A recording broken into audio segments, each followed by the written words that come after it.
และนี่คือเนื้อหาตอนที่143ของสำนักถังเลิศพบจบแดนถังอู่ถงต่อสู้กับฮั่วหวี่เฮา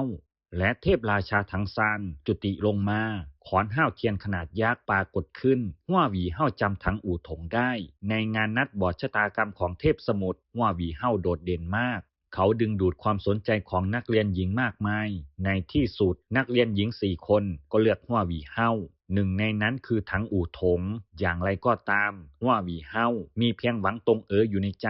เขาปฏิเสธทั้ง4 คนต่อหน้าสาธารณชนเขากำลังจะจากไปแต่ขณะที่เขากำลังจากไปเขาก็ถูกหยุดพร้อมกันโดยไปเซ่มู่เย่และถังอู่ถงไปเซ่ประกาศว่าเธอต้องการท้าทายฮั่วหวี่เฮาสู่ถงก็ต้องการต่อสู้กับฮั่วหวี่เฮาเช่นกันเธอต้องการรู้ว่าความแตกต่างระหว่างทั้ง2 คนที่ต่างก็มีจิตวิญญาณการต่อสู้น้ำแข็งขั้นสุดยอดนั้นมากน้อยแค่ไหนฮั่วหวี่เฮาซึ่งเสียใจอยู่แล้วเพราะคิดถึงหวังตงหลังจากถูกหยุดซ้ำแล้วซ้ำเล่าใบหน้าของเขาก็เย็นชาลงเขาเสนอที่จะสาธิต2 กระบวนท่าด้วยตัวเองตราบใดที่พวกเขาทั้งสองทำได้เขาก็ยอมรับความพ่ายแพ้โดยง่ายต่อเหล่าผู้ฝึกฝนทั้งหมดฮั่วหวี่เฮาเดินออกมาจากดอกบัวและยืนอยู่บนผิวน้ำเขาปลดปล่อยวงแหวนวิญญาณของมหาปราชญ์วิญญาณ7 วงแหวนและเขาปลดปล่อยมัชชิตงท่าทีเต็มไปด้วยความปรารถนาอย่างแรงกล้ามันยังรวมแสงและเงาสีทองของหวังตง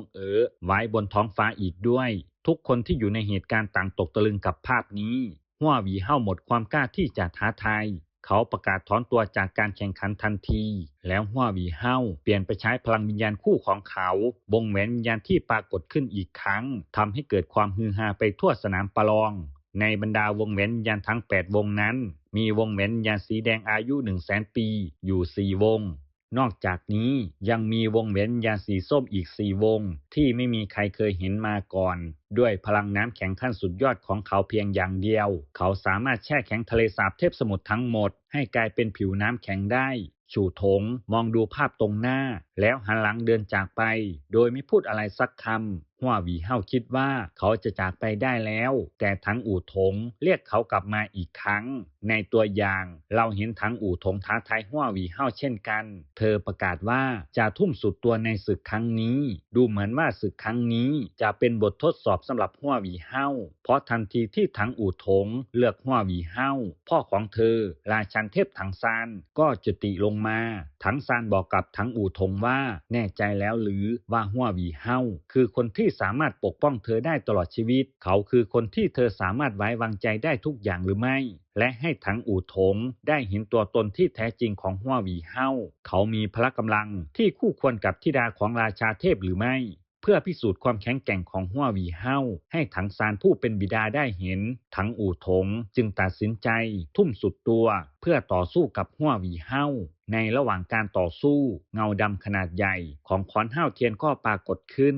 ดูเหมือนว่าถังอู่ถงได้ปลดปล่อยพลังออกมาแล้วพลังวิญญาณที่แท้จริงของขอนห้าวเทียนเมื่อเห็นขอนห้าวเทียนฮั่วหวี่เฮาคงจำถังอู่ถงได้แล้วเพื่อยืนยันตัวตนของถังอู่ถงฮั่วหวี่เฮาเริ่มการล้อมรวมวิญญาณการต่อสู้กับถังอู่ถงอีกครั้งทันใดนั้นลวดลายตีศูนย์สีทองบนหน้าผากของถังอู่ถงก็สว่างขึ้นมันเริ่มดูดซับหมอกแสงสีทองในวิญญาณการต่อสู้ของเธอปีกผีเสื้อเทพมังกรสว่างบนหลังของเธอ